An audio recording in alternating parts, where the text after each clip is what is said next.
नमस्कार मित्रो, नवीन वर्ष सुरू झाले आहे। नवीन वर्षामध्ये प्रत्येक गावासाठी घरकुल वाटप करण्यात आलेले आहे। आता तुमच्या गावामध्ये किती घरकुल आले आहेत, तसेच कोणाकोणाला घरकुल मिळाले आहेत, तसे तुमच्या गावाची पूर्ण यादी सोप्या पद्धतीने कशी डाउनलोड करायची याबाबतची संपूर्ण सविस्तर अशी माहिती आपण व्हिडिओमध्ये जाणून घेणार आहोत। त्यासाठी आपल्या व्हिडिओच्या डिस्क्रिप्शन बॉक्समध्ये एक लिंक देण्यात आली आहे, त्याच्यावरती क्लिक करून तुम्ही या वेबसाईटवरती ओपन व्हाल। ओपन झाल्यानंतर तुम्हाला काही अशा प्रकारची प्रधानमंत्री आवास योजना ग्रामीणची वेबसाईट पाहायला मिळत आहे। आल्याच्यानंतर तुम्हाला इथं सिलेक्ट स्टेट या ऑप्शनवरती जाऊन आपलं जे काही जिल्हा आपले राष्ट्र आहे महाराष्ट्र ते इथून सिलेक्ट करून घ्यायचं आहे। सिलेक्ट केल्यानंतर आपलं जे काही इथं खाली डबल सिलेक्टचा ऑप्शन आलेला आहे, तिथून आपला जो काही जिल्हा असेल तो आपल्या इथे सिलेक्ट करून घ्यायचा आहे।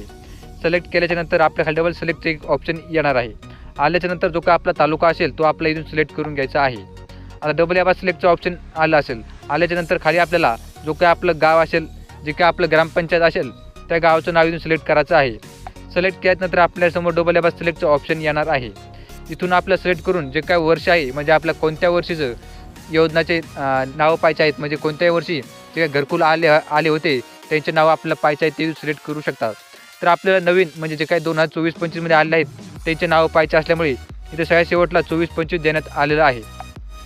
याच्यावरती क्लिक केल्यानंतर आपल्यासमोर डबल या सिलेक्टचं ऑप्शन आलेलं आहे। याच्यावरती क्लिक करून आपल्या जे काही योजना आहेत, जे काही घरकुल योजना ज्या आहेत ते सर्वचे नाव तुम्हाला इथं पाहायला मिळत आहेत। आता तुम्ही इथून जे काय बाकीचे दुसऱ्या समजा घरकुल योजना आहेत त्यांचे देखील चेक करू शकतात। अशाच पद्धतीने सेम प्रोसेस आहे, फॉलो करून तुम्ही बाकीचे देखील गावाचे जे काही समजा घरकुलच्या योजना असतात त्यांचे देखील चेक करू शकता।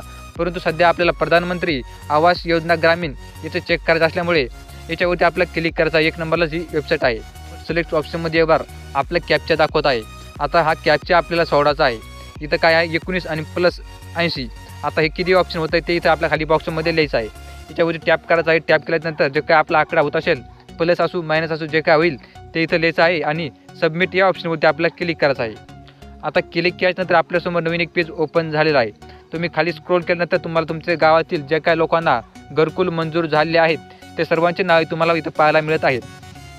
अशा पद्धतीने तुम्ही मोबाईलवरून देखील चेक करू शकतात। आता जर का तुम्हाला वाटतं असेल हे जुने यादी आहे, नवीन यादी अजून आलेली नसेल, तर तुमच्या गावातील नवीन यादी ही अपलोड होणं बाकी असेल। तुमच्या गावातील यादी ही सध्या तात्काळ ग्रामपंचायतमधून तुम्हाला सरपंचाकडे मिळेल, तसेच तुम्हाला ग्रामसेवकाकडे देखील ही नवीन यादी ही त्यांच्याकडे आलेली असेल। परंतु ही यादी केव्हा अपडेट होईल, जेव्हा तुमच्या तहसीलमधून ही यादी अपडेट करण्यात येईल तेव्हा ही यादी तुम्हाला नवीन इथं पाहायला मिळत असेल। तोपर्यंत जी काही यादी असेल ही ऑनलाईन झालेली असेल आणि हीच यादी तुमची तात्काळ तुम्हाला इथं पाहायला मिळत असेल। तुमची नवीन यादी तात्काळ तुम्हाला ग्रामसेवक आणि सरपंचाकडे देखील पाहायला मिळत असेल। परंतु ही काही यादी आहे ही देखील यादी नवीन यादी अशी शोभते। अशा प्रकारे तुम्हाला देखील मोबाईलवर आपली तुमच्या गावची यादी ओपन झालेली आहे। तर अशा प्रकारे कॅप्चा सोडल्यानंतर खाली तुम्हाला स्क्रोल केल्यानंतर तुम्हाला इथं पाहायला मिळत आहे की सब डाउनलोड एक्सेल आणि डाउनलोड PDF। इथून तुमच्या गावची तुम्ही यादी देखील डाउनलोड करू शकता। आणि खाली तुम्हाला खाली स्क्रोल केल्यानंतर तुम्हाला तुमच्या गावाचे जितके व्यक्ती आहेत ज्यांना घरकुल मंजूर झाले आहे त्यांचे देखील तुम्हाला इथं नाव पाहायला मिळत आहे। आता किती रक्कम पाहायला मिळेल ते देखील पाहायला मिळत आहे खाली साईडला, आणि कधी मंजूर झाले हे देखील तुम्हाला पाहायला मिळत आहे। अशा प्रकारची महत्त्वपूर्ण अपडेट होती। ही माहिती तुमच्या इतर नातेवाईकांपर्यंत शेअर करायला विसरू नका। तसेच या योजनेसंदर्भाच्या आणि सरकारी योजनेसंदर्भाच्या महत्त्वपूर्ण अपडेट, सरकारी योजनेची माहिती व्हिडिओ पाहण्यासाठी आपलं YouTube चॅनल सबस्क्राईब करायला विसरायचं नाही।